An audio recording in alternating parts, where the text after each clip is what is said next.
أعوذ بالله من الشيطان الرجيم. بسم الله الرحمن الرحيم. يسألونك عن الخمر والميسر قل فيهما إثم كبير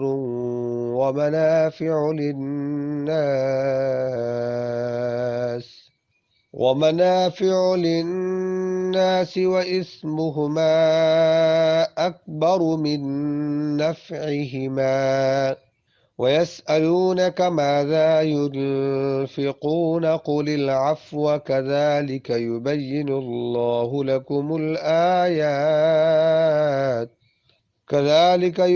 الله لكم الآيات لعلكم تتفكرون. صدق الله العظیم۔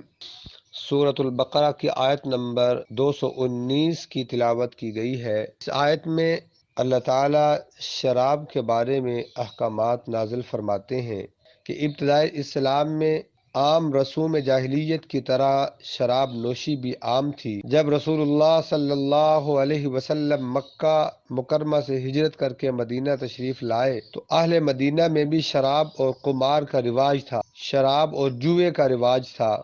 عام لوگوں کی ان خرابیوں اور مفاسد کی طرف نظر نہ تھی، جبکہ صاحب عقل لوگ ان سے اجتناب کرتے تھے۔ اس معاملہ میں نبی کریم صلی اللہ علیہ وسلم کا مقام تو بہت ہی بلند تھا کہ جو چیز کسی وقت حرام ہونے والی تھی، آپ صلی اللہ علیہ وسلم کی طبیعت اس سے پہلے ہی نفرت کرتی تھی۔ صحابہ کرام رضوان اللہ تعالی علیہم اجمعین میں بھی کچھ لوگ ایسے تھے جنہوں نے حلال ہونے کے زمانے میں بھی کبھی شراب کو ہاتھ نہیں لگایا۔ مدینہ طیبہ پہنچنے کے بعد چند صحابہ کرام کو اس کے مفاسد کا زیادہ احساس ہوا۔ حضرت فاروق اعظم رضی اللہ تعالی عنہ اور حضرت معاذ بن جبل اور چند انصاری صحابہ کرام رضی اللہ عنہم اسی احساس کی بنا پر رسول اللہ صلی اللہ علیہ وسلم کی خدمت میں حاضر ہوئے اور عرض کیا کہ شراب اور جوا انسان کی عقل کو خراب کرتے ہیں اور مال بھی تلف ہو جاتا ہے، ضائع ہو جاتا ہے۔ اس معاملے میں آپ صلی اللہ علیہ وسلم کا کیا ارشاد ہے؟ اس سوال کے جواب میں یہ آیت اللہ تعالیٰ نے نازل فرمائی کہ یسألونک عن الخمر والمیسر، آپ سے سوال کرتے ہیں جوئے اور شراب کے بارے میں، قل فیہما، میرے پیغمبر کہہ دیجئے ان دونوں کے اندر اسم کبیر، بڑا گناہ ہے، ومنافع للناس، اور اس میں کچھ نفع بھی ہے لوگوں کے لیے، وَإِسْمُهُمَا أَكْبَرُ مِن نَفْعِهِمَا، اور ان دونوں کا جو گناہ ہے وہ ان کے نفع سے بڑا ہے۔ چنانچہ اس میں شراب کو، اس آیت میں شراب کو صراحتاً تو حرام نہیں کہا گیا، مگر اس کی خرابیاں اور مفاسد بیان کر دیے گئے کہ شراب کی وجہ سے انسان بہت سے گناہوں، خرابیوں کے اندر مبتلا ہو سکتا ہے۔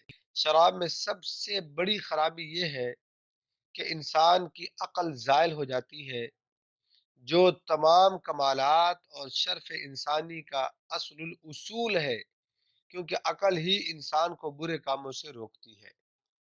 اور انسان کے جو جسم ہے اس کا تعلق دماغ کے ساتھ ہوتا ہے۔ آپ نے دیکھا ہے کہ جس کے دماغ میں چوٹ آ جائے تو باڈی کے جو پارٹس ہوتے ہیں ان میں سے کچھ ایسے ہوتے ہیں جو بالکل خشک ہو جاتے ہیں، جو نکارہ بن جاتے ہیں، جو بیکار ہو جاتے ہیں، ایکسپائر ہو جاتے ہیں، وہ کام کرنا چھوڑ دیتے ہیں۔ اس کی وجہ کیا ہے کہ اس کی ایک وینز جو ہے وہ ڈائمیج ہو جاتی ہے، جس کا تعلق برین کے ساتھ ہوتا ہے، دماغ کے ساتھ ہوتا ہے۔ اور دوسرا یہ ہے کہ انسان کو سطر ڈانپنا یہ فرض ہے۔ تو جب انسان کی عقل جاتی رہے تو پھر انسان کو یہ پتہ نہیں چلتا کہ وہ اس وقت کس حالت میں ہے۔ آپ نے دیکھا ہوگا پاگل لوگوں کو باہر جب نکلتے ہیں تو وہ کیا ہے، اپنے کپڑے پھاڑ دیتے ہیں، ننگے ترنگے پھر رہے ہوتے ہیں، کیونکہ عقل ان کی موف ہو چکی ہے۔ جبکہ انسان کے جسم کو ڈانپنا یہ فرض ہے، سطر کو ڈانپنا یہ فرض ہے۔ تو اس طرح ایک واقعہ بھی پیش آیا۔ وہ واقعہ یہ تھا کہ حضرت عبد الرحمن بن عوف رضی اللہ تعالی عنہ نے صحابہ کرام میں سے چند اپنے دوستوں کی دعوت کی، کھانے کے بعد حسب دستور شراب پی گئی۔ اسی حال میں نماز مغرب کا وقت آ گیا، سب نماز کے لیے کھڑے ہو گئے تو ایک صاحب کو امامت کے لیے آگے بڑھا دیا۔ انہوں نے نشے کی حالت میں جو تلاوت شروع کی وہ سورۃ القل یا ایھا الکافرون، کافرون کی تلاوت شروع کی اور اس کو غلط پڑھا۔ جب اس کو غلط پڑھا، اس پر اللہ تعالیٰ نے شراب سے روکنے کے لیے دوسرا قدم اٹھایا کہ فرمایا کہ یا ایھا الذین، سورۃ النساء کی آیت نازل فرمائی کہ اے ایمان والو لا تقربوا الصلاۃ وانتم سکارا، جب تم نشے کی حالت میں ہو تو نماز کے قریب نہ جایا کرو۔ تو اس آیت میں اللہ تعالیٰ نے خاص اوقات نماز کے اندر شراب کو قطعی طور پہ حرام کر دیا، باقی اوقات میں شراب پینے کی اجازت رہی۔ حضرات صحابہ کرام نے پہلی آیت نازل ہونے کے وقت شراب کو نہ چھوڑا تھا، اس آیت کا نازل ہونے کے وقت شراب کو مطلقاً چھوڑ دیا۔ کچھ صحابہ کرام تو پہلے ہی نہیں پیتے تھے جیسے بتا چکا ہوں، اور پھر جب یہ پہلی آیت سورہ بقرہ کی 219 آیت نمبر نازل ہوئی تو کوئی صحابہ نے تو اس وقت ہی اس کو چھوڑ دیا، لیکن اس میں چونکہ منع نہیں کیا گیا تھا، صرف اس کے نقصانات بتائے گئے، کچھ اس کے فوائد بتائے گئے، تو اس وجہ سے کچھ صحابہ کرام نے اس وقت چھوڑا اور کچھ پیتے رہے۔ پھر جب سورۃ البقرہ کی آیت لا یا ایھا الذین آمنوا لا تقربوا الصلاۃ وانتم سکارا، یہ جب آیت نازل ہوئی، آیت نمبر 43، تو اس وقت کچھ صحابہ کرام نے تو بالکل ہی اس کو چھوڑ دیا۔ اس میں خاص اوقات نماز کے اندر شراب کو قطعی طور پہ حرام کر دیا گیا، اس کے علاوہ جو ہے لوگ جو ہیں بعض حضرات پیتے رہے، اور اس دوران ایک اور واقعہ پیش آیا کہ حضرت عتبان بن مالک رضی اللہ تعالی عنہ نے چند صحابہ کرام کی دعوت کی، جن میں حضرت سعد بن ابی وقاص رضی اللہ تعالی عنہ بھی تھے۔ کھانے کے بعد حسب دستور شراب کا دور چلا۔ نشے کی حالت میں عرب کی یہ عام عادت تھی کہ وہ اس کے بعد شعر و شاعری جو ہے وہ کیا کرتے تھے، اور اپنے اپنے مفاخر کا بیان شروع ہوا۔ حضرت سعد بن ابی وقاص رضی اللہ تعالی عنہ نے ایک قصیدہ پڑھا جس میں انصار مدینہ کی حجوب اور اپنی قوم کی مدح و ثنا تھی۔ اس پر ایک انصاری نوجوان کو غصہ آ گیا اور اونٹ کے جبڑے کی ہڈی حضرت سعد رضی اللہ تعالی عنہ کے سر پر دے ماری، جس سے ان کو شدید زخم آ گیا۔ حضرت سعد رضی اللہ تعالی عنہ نے نبی کریم صلی اللہ علیہ وسلم کی خدمت میں حاضر ہوئے اور اس انصاری جوان کی شکایت کی۔ اس وقت حضرت صلی اللہ علیہ وسلم نے دعا فرمائی کہ اللہم بین لنا فی الخمر بیانا شافیہ، یا اللہ شراب کے بارے میں ہمیں کوئی واضح بیان فرما اور قانون عطا فرما دے۔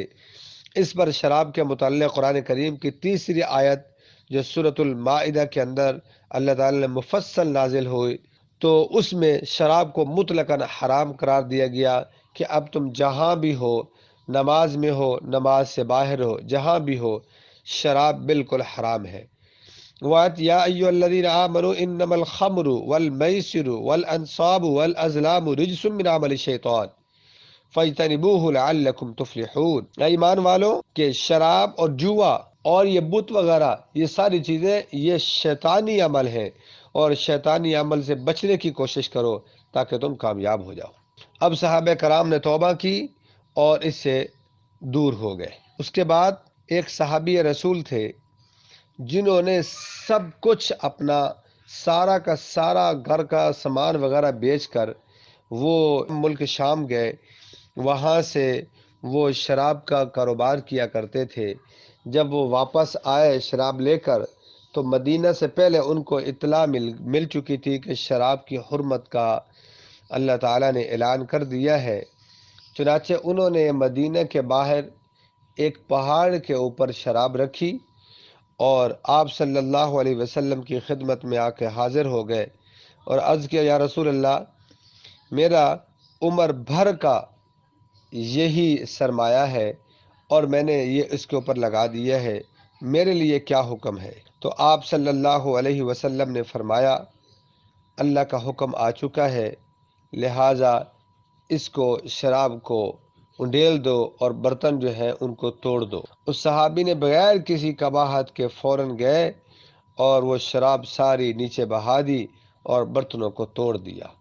یہ خیال بھی نہیں کیا کہ میری پوری زندگی کا یہ سرمایہ ہے، زندگی بھر کا یہ سرمایہ ہے، بلکہ آپ صلی اللہ علیہ وسلم کے حکم کی تعمیل کرتے ہوئے فوراً عمل کرنے کی کوشش کی۔ ایک حدیث میں ارشاد فرمایا نبی کریم صلی اللہ علیہ وسلم نے، یہ حدیث نسائی کے اندر، جامع ترمذی کے اندر موجود ہے، حضرت انس رضی اللہ تعالی عنہ فرماتے ہیں کہ نبی کریم صلی اللہ علیہ وسلم نے شراب کے بارے میں 10 آدمیوں پر لعنت فرمائی ہے۔ نمبر 1 نچوڑنے والا، نمبر 2 بنانے والا، نمبر 3 پینے والا، نمبر 4 پلانے والا، اور نمبر 6 اس کو لاد کر لانے والا اور جس کے لیے لائی جائے، اور اس کو بیچنے والا، خریدنے والا، اور اس کو دوسرے کو گفٹ کرنے والا، ہبہ کرنے والا، اور اس کی آمدنی کھانے والا۔